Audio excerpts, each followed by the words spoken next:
Assalamualaikum warahmatullahi wabarakatuh. Nama saya Zirli Viera Konitasani dengan NIM 14014201999. Di sini saya akan menerangkan analisis tahapan praktikum pada Laboratorium IPA SD dan teknik penyusunan laporan praktikum. Laboratorium merupakan tempat pengamatan, percobaan, latihan, dan pengujian konsep pengetahuan dan teknologi. Laboratorium diharapkan agar tercapai tujuan pembelajaran sehingga upaya meningkatkan prestasi dan hasil belajar siswa semakin meningkat. Salah satu metode pembelajaran IPA yang dapat menciptakan kondisi tercapainya hasil konsep keilmuan IPA dan komponen proses keilmuan IPA adalah dengan melaksanakan pembelajaran yang dilakukan di laboratorium berupa praktikum. Kegiatan praktikum dapat membangkitkan motivasi belajar kimia atau sains bagi siswa. Melalui kegiatan laboratorium, siswa diberi kesempatan untuk memenuhi dorongan rasa ingin tahu dan ingin bisa. Selanjutnya yakni tahapan-tahapan dalam melakukan praktikum, yaitu pertama adalah yang dilaksanakan adalah persiapan. Pada tahapan ini, praktikan harus mempersiapkan segala yang diperlukan dalam praktikum, antara lain, 1. Menentukan tujuan praktikum, yang kedua menentukan alat dan bahan yang diperlukan dalam praktikum, yang ketiga memperhatikan keamanan dan keselamatan kerja selama praktikum, dan yang keempat adalah mempersiapkan langkah kerja agar tidak bingung apa yang harus dilakukan nantinya saat praktikum berlangsung. Tahap yang kedua adalah pelaksanaan. Pada tahapan ini, praktikan melakukan praktikum sesuai dengan prosedur langkah kerja untuk mencapai tujuan yang diharapkan dengan diamati oleh guru. Dan langkah yang ketiga yakni tindak lanjut. Tahapan ini dilakukan setelah praktikum. Pada tahapan tindak lanjut ini yang harus dilakukan oleh praktikan yaitu 1. Mendiskusikan masalah yang muncul saat praktikum untuk dipecahkan sehingga praktikan mengerti sebab, akibat, dan cara pemecahan masalah tersebut. Yang kedua, mengumpulkan laporan praktikum yang dilengkapi dengan data-data pengamatan. Dan yang ketiga, membersihkan dan menyimpan peralatan sehingga dapat digunakan untuk praktikum selanjutnya. Alat dan bahan praktikum merupakan komponen utama yang sangat menunjang bagi berjalannya kegiatan praktikum. Tanpa keberadaan alat dan bahan tersebut, kegiatan praktikum akan sangat sulit untuk dijalankan. Persiapan alat dan bahan praktikum merupakan kegiatan menyiapkan alat-alat dan bahan yang akan digunakan untuk kegiatan proses pembelajaran IPA seperti kegiatan praktikum dan demonstrasi.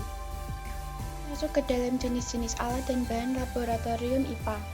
Alat laboratorium IPA merupakan benda yang digunakan dalam kegiatan di laboratorium IPA yang dapat dipergunakan berulang-ulang, sedangkan bahan di laboratorium IPA merupakan zat kimia atau bahan yang digunakan dalam kegiatan di laboratorium IPA yang bersifat habis pakai. Selanjutnya ada pengadaan alat dan bahan praktikum IPA. Kegiatan untuk menentukan peralatan dan bahan yang harus diadakan di laboratorium memerlukan kerjasama yang baik antara pengguna, dalam hal ini adalah guru yang merencanakan kegiatan praktek dengan teknisi laboran yang akan mempersiapkan alat dan bahan kegiatan. Oleh karena itu, pengadaan peralatan dan bahan untuk menunjang kegiatan praktek harus mendapat masukan dari para guru penanggung jawab mata pelajaran IPA. Selanjutnya yakni langkah-langkah penyiapan alat dan bahan praktikum IPA. Berikut langkah-langkah yang dapat ditempuh dalam menyiapkan alat-alat yang akan digunakan dalam kegiatan praktikum IPA. Yang pertama adalah pemilihan alat-alat laboratorium sesuai dengan jenis, jumlah, dan spesifikasi yang dibutuhkan untuk proses pembelajaran. Yang kedua, memeriksa kelengkapan dan aksesoris dari setiap alat yang akan digunakan. Yang ketiga, melakukan perawatan dan pemeliharaan alat-alat laboratorium yang akan digunakan. Yang keempat, melakukan perbaikan bila memang dibutuhkan dan dapat dilakukan. Yang kelima, memeriksa unjuk kerja atau kinerja dari setiap alat yang akan digunakan. Yang keenam, menguji coba setting alat-alat yang akan digunakan pada percobaan atau demonstrasi yang sesungguhnya yang akan dilakukan. Yang ketujuh, menganalisis data hasil uji coba sesuai dengan tujuan praktikum atau demonstrasi yang akan dilakukan. Yang kedelapan, menyimpan alat-alat yang sudah disetting dan sudah diuji coba di tempat yang memudahkan penggunaannya. Yang kesembilan, menggunakan alat-alat pada jadwal yang sudah ditentukan. Selanjutnya, yakni kita akan membahas teknik penyusunan laporan praktikum. Laporan praktikum adalah bentuk penjelasan tentang apa yang dilakukan individu selama pengalaman praktis dan hasil dari pengalaman itu.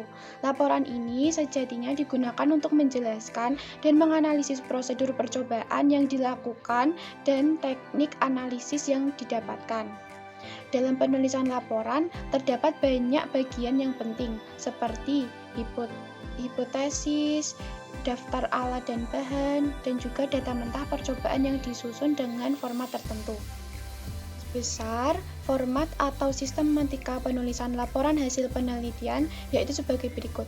Yang pertama adalah judul praktikum, yang kedua lembar pengesahan, dan yang ketiga daftar isi. Untuk lebih lengkapnya, beginilah susunan dalam penulisan laporan praktikum yang benar, yaitu yang pertama pendahuluan. Pendahuluan berisi tentang latar belakang percobaan atau penelitian yang akan dilakukan. Kemudian ada tujuan. Tujuan berisi tentang tujuan percobaan atau penelitian yang akan dicapai. Yang ketiga, dasar teori. Berisi teori yang berhubungan dengan percobaan yang akan dilakukan. Pada landasan teori, jangan lupa menyebutkan dari nama dan mengutip laporan tersebut, misalnya Rahmat 2020 atau Ulta 2020. Yang keempat adalah metode percobaan. Untuk penulisan dalam metode percobaan berisi tentang hal-hal sebagai berikut. Pertama adalah alat dan bahan, yang kedua adalah skema percobaan, yang ketiga tata laksana percobaan, dan yang keempat adalah analisa perhitungan. Ada data dan hasil percobaan. Berisikan hasil-hasil yang didapat dan diamati selama praktikum. Pada bagian ini hanya perlu menuliskan data-datanya saja, belum sampai ke tahap penjabarannya atau pembahasannya. Data-datanya dimasukkan ke dalam tabel yang dibuat. Yang selanjutnya adalah pembahasan. Paling penting, di sini semua percobaan yang dilakukan harus dibahas atau dibahas satu persatu, mulai dari pengamatan, kecocokan data yang didapat dengan landasan teori yang dibuat, ataupun kecelakaan selama praktikum, misal terlalu lama dipanaskan, dan lain-lain. Untuk pembahasan dalam contoh penulisan laporan praktikum terdiri atas beberapa hal, antara lain metode dibahas kelebihan dan kekurangan, tinjauan terhadap pada percobaan, tinjauan dan perbandingan terhadap referensi. Bagian ini berisikan kesimpulan yang didapat dalam percobaan yang telah dilakukan. Umumnya, kesimpulan menjawab tujuan dari percobaan yang dilakukan.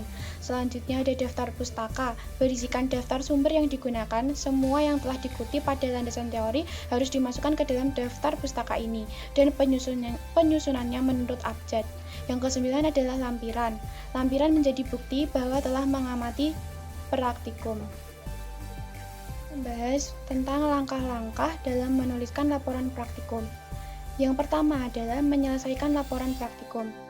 Dari bagian ini kita harus melakukan beberapa hal, yakni menentukan judul laporan, menentukan permasalahan yang kita teliti, menentukan hipotesis percobaan, membuat daftar alat dan bahan, serta menjelaskan cara kerja percobaan.